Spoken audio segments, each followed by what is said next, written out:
મિત્રો, મારું નામ આકાશ છે. જ્યારથી મારી પત્ની સુનંદાએ ફોન કરીને કહ્યું કે આપણું બાળક ટૂંક સમયમાં જન્મ લેવાનું છે, ત્યારથી હું ખુશીથી પાગલ થઈ ગયો હતો. દિલ કરતું હતું કે હું તરત જ ઉડીને ગામડે પહોંચી જાઉં અને મારી પત્ની પાસે રહું. અમે બંનેએ ઘણા સમય પહેલાં જ નક્કી કરી લીધું હતું કે જો દીકરી થાય તો તેનું નામ અનુષ્કા રાખશું. લગ્નના પૂરા 10 વર્ષ પછી અમારા ઘરમાં પહેલીવાર બાળકની કિલકિલાટ ગુંજવાની હતી. આ ખુશીની કલ્પના મને રાતભર ઊંઘવા નહોતી દેતી. સવાર થતાં જ હું મારા માલિક પાસે ગયો અને કહ્યું, સાહેબ, મારી પત્નીની ડિલિવરી આ જ અઠવાડિયામાં થવાની છે. મને માત્ર 10 દિવસની રજા આપો. હું તેની સાથે રહેવા માંગુ છું. માલિકે થોડું વિચારીને કહ્યું, આકાશ, તારા જવાથી મને ઘણું નુકસાન થશે. હું તને કેવી રીતે જવા દઉં? મેં આશ્ચર્યથી પૂછ્યું, સાહેબ, કેવું નુકસાન? હું તો એક સામાન્ય ડ્રાઈવર છું. માલિકે હસીને કહ્યું, મારી પાસે એક ખૂબ મોટું રાજ છે. જો તને તે ખબર પડી જશે તો તને ખ્યાલ આવશે કે તું મારા માટે કેટલો ખાસ છે. પણ પહેલાં તું જા, પત્નીની ડિલિવરી પછી પાછો આવજે. જ્યારે હું તને બધું કહીશ. માલિકે ક્યારેય મારી સાથે આવી વાતો નહોતી કરી. મારી ઉત્સુકતા વધી ગઈ. મેં કહ્યું, સાહેબ, આવી રીતે તો હું આખું અઠવાડિયું વિચારતો રહીશ. પ્લીઝ પહેલાં જ વાત કરી દો. માલિકે કહ્યું, ના, પહેલાં તું વચન આપ કે જલ્દી પાછો આવીશ. મેં વચન આપ્યું.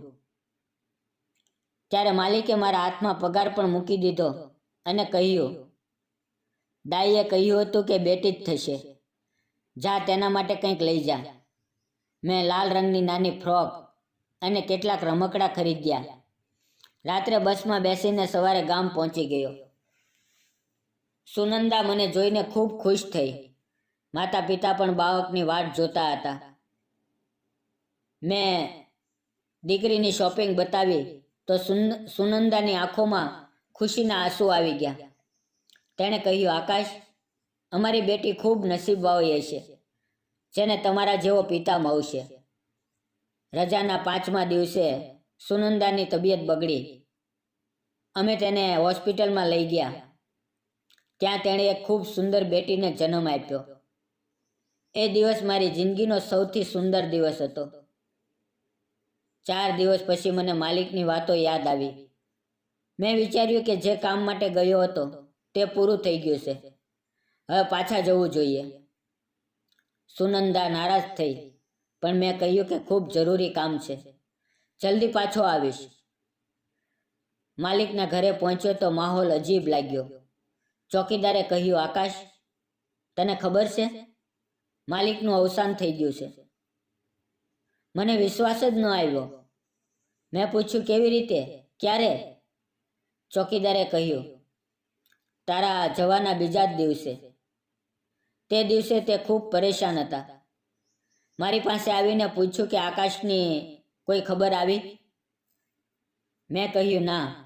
તો તેમણે કહ્યું કે હું તેને ફોન કરું છું, પણ તે ફોન નહોતો ઉપાડ્યો.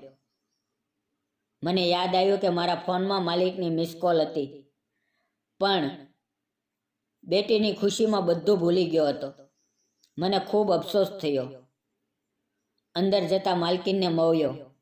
તેમણે કહ્યું, આકાશ, તું માલિકના અંતિમ સંસ્કારમાં પણ હાજરી નહોતી આપી. મેં કહ્યું કે મને કોઈએ ખબર નહોતી આપી. મારી આંખમાં આંસુ આવી ગયા. પછી હું બોલ્યો, માલકીન, હવે મારું અહીંયા કોઈ કામ નથી.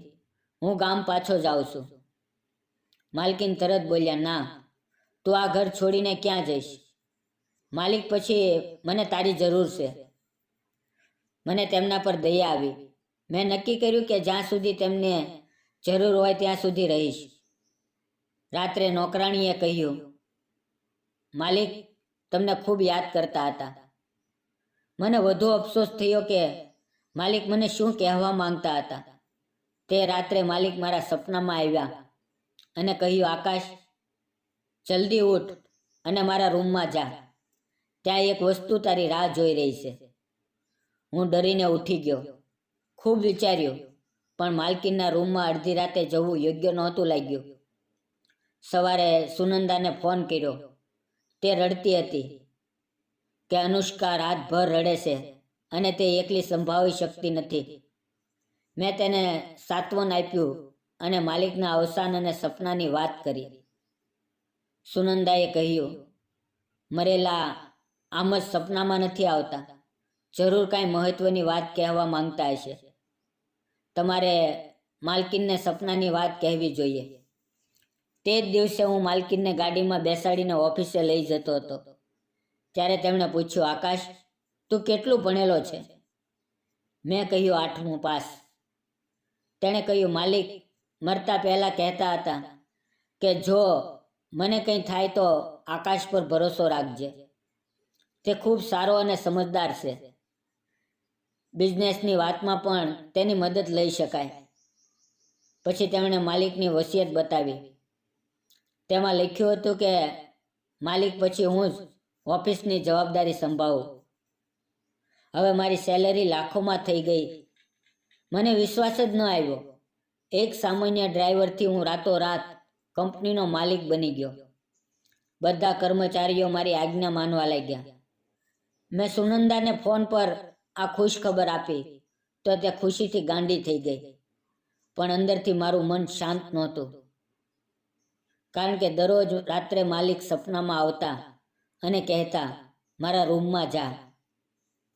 2 મહિના પછી એક દિવસ માલકીનનો ફોન આવ્યો કે જલ્દી ઘરે આવ. ત્યાં તેમણે એક પત્ર આપ્યો અને કહ્યું, આ તારા નામે છે. મારા પતિએ લખ્યો છે. પત્ર વાંચીને મારા પગ તળેથી જમીન સરકી ગઈ. તેમાં લખ્યું હતું કે માલિકને કેન્સર હતું અને તેઓ જલ્દી આ દુનિયાથી જવાના હતા. તેમણે મને વિનંતી કરી હતી કે હું તેમની પત્નીનો સાથ ન છોડું અને તેમની સંભાળ રાખું. માલકીને પત્ર વાંચીને પૂછ્યું, શું લખ્યું છે? મેં પત્ર તેમના હાથમાં આપી દીધો અને ત્યાંથી નીકળી ગયો. રાત્રે માલકીને મને બોલાવ્યો અને કહ્યું, આકાશ, હું મારા પતિની આખરી ઈચ્છા પૂરી કરીશ. હું આ સંબંધ માટે તૈયાર છું. તું કહે. મેં કહ્યું, હું વિચારીને કહીશ. પણ તે રાત્રે ફરી માલિક સપનામાં આવ્યા અને મને કહ્યું, જલ્દી મારા રૂમમાં જા.